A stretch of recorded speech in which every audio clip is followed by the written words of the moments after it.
guys, Gene here with G.O.A.T. Tactical. I'm going to do something today that, yes, has been done quite a few times, I'm sure. I'm going to try to do it from a different perspective, though. Generally, when folks do reviews on the 365 and the 43, they're biased one way or the other. They either like the Glock or they like the 365. Now, I'm going to do it from a different perspective today, and that is from someone that don't really care for either one of the guns, okay? So that makes me perfect, I believe, to criticize or be critical either way over one being better than the other. And I'm a Glock fan. I mean, heck, right now, when I leave to go to church later this evening, I got a Glock 36 on my back.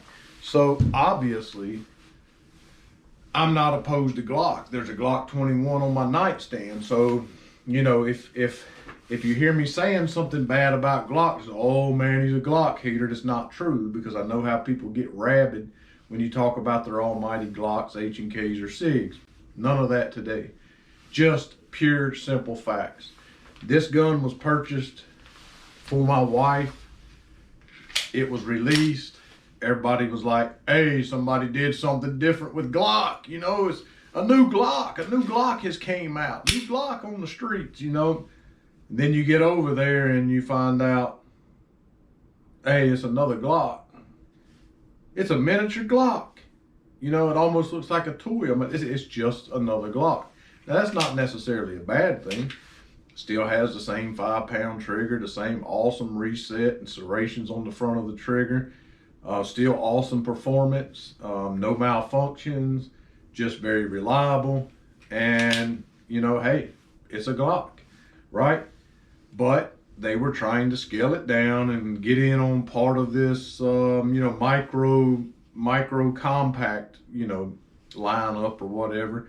And I guess if that's what we're calling this, micro compact, I mean, I guess that's what category this would fall into. But then I would say, I don't know if it was a year later, year and a half. I'm wanting to say it was somewhere in that time frame, because it was so wildly popular. Everybody was buying it. You know, even one of my good police buddies bought it as a backup and ended up carrying it for his daily carry, right? Just, yeah, but he's a Glock guy. You know, he's a Glock fanboy. And so one of his other police buddies that I knew had not bought his backup piece yet, and he actually was having a little bit more of an open mind and was considering the SIG, although he was a Glock fanboy. And I told him, you got to get the SIG over the 43. And here's why. So Glock released this. It was wildly popular, small, compact, easy to conceal, and it's a Glock, you know.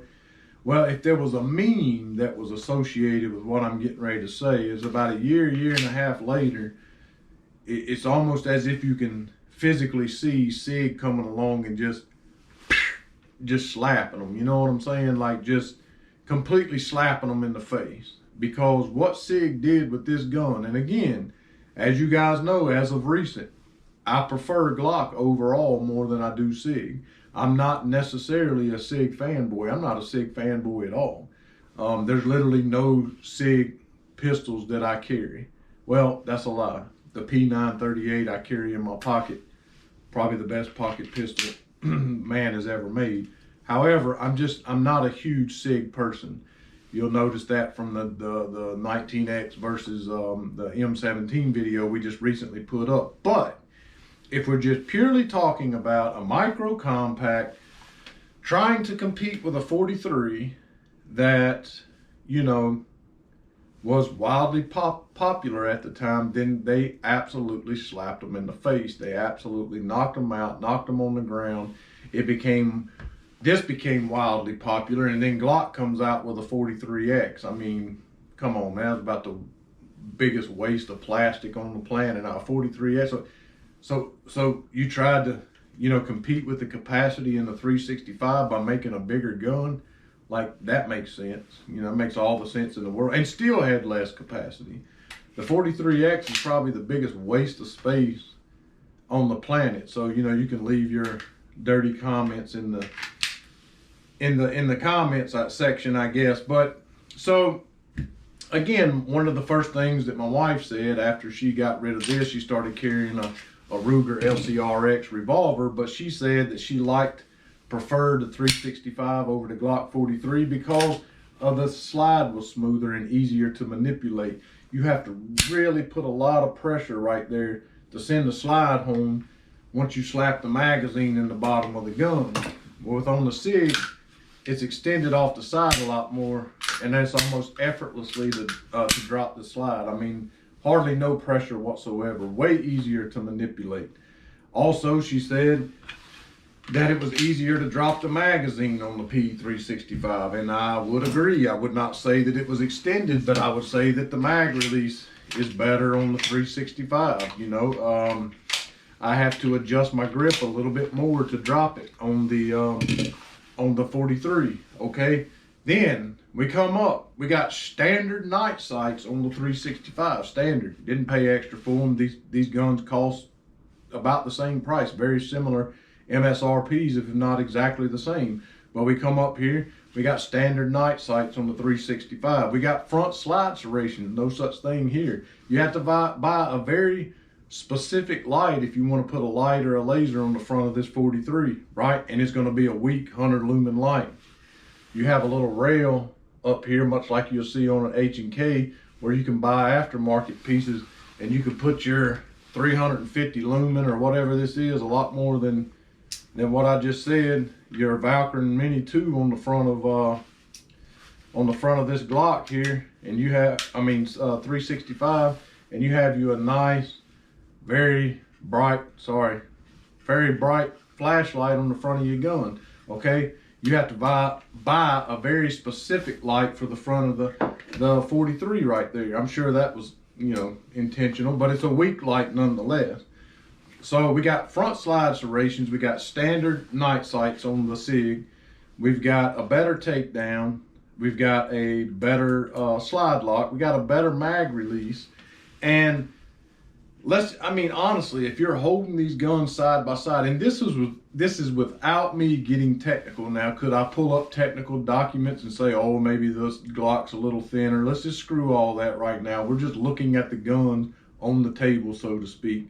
To me, they look, in fact, it might be possible. I know that this one protrudes a little bit, but there's a chance that maybe the Sig slide might be a little bit thinner. I mean, it kind of looks like it is from that angle, but you know, definitely the Sig slide is shorter, right? If you hold them up, just let the polymer meet at the slide. Yeah, about the same distance in height, right? Then you can get an aftermarket.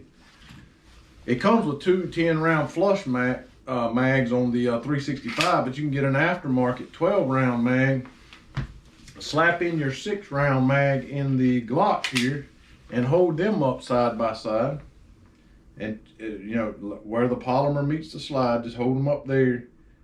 And with a 12-round mag, it looks like the Sig might be, because the Glock's got a little finger extension on the front of it there, it might be a little under 1/4 of an inch longer with 12 rounds, double the capacity of this one, double. So, I mean, they completely slapped them in the mouth. I mean, they made a gun that was in every way smaller, feels better, way better in the hand, way better in the hand, has the ability to attach a rail here or different light options, let's just say that. Smoother slide, better takedown, better mag release, better slide lock. And honestly, when I shot these two guns, it pains me to say this because overall, as a whole company, I like Glock better than Sig, but this was more accurate than the Glock was, for me anyway. The trigger, I would say that I'd still give the trigger to Glock. I'd say that the trigger on the Glock's probably still better than this 365. There's quite a bit of take up in this. It's got a nice little wall there, but even has some more take up once it reaches that wall. Overall, the Glock trigger is better, in my opinion, just my opinion. The finish on the Glock is probably a little bit better than the finish on this, but you know I have beef about Glock finish anyway. But I mean, honestly, guys, if you're looking for a subcompact and it has to be either or of these, I mean, you go with capacity all day. And in this case, why would you not go with capacity? Because the Glock, or should I say the P365, is smaller than the Glock. It is smaller than the Glock 43, which can only be, I mean, this can't be I mean, it could be, but you don't have really an option for a decent light. So it can't necessarily be a night. This is for deep concealment, as is this. So for deep concealment, why would you not go with something that overall is mostly, I mean, maybe the grip profile on the Glock's a little bit thinner, but I mean, overall, this feels better in the hand.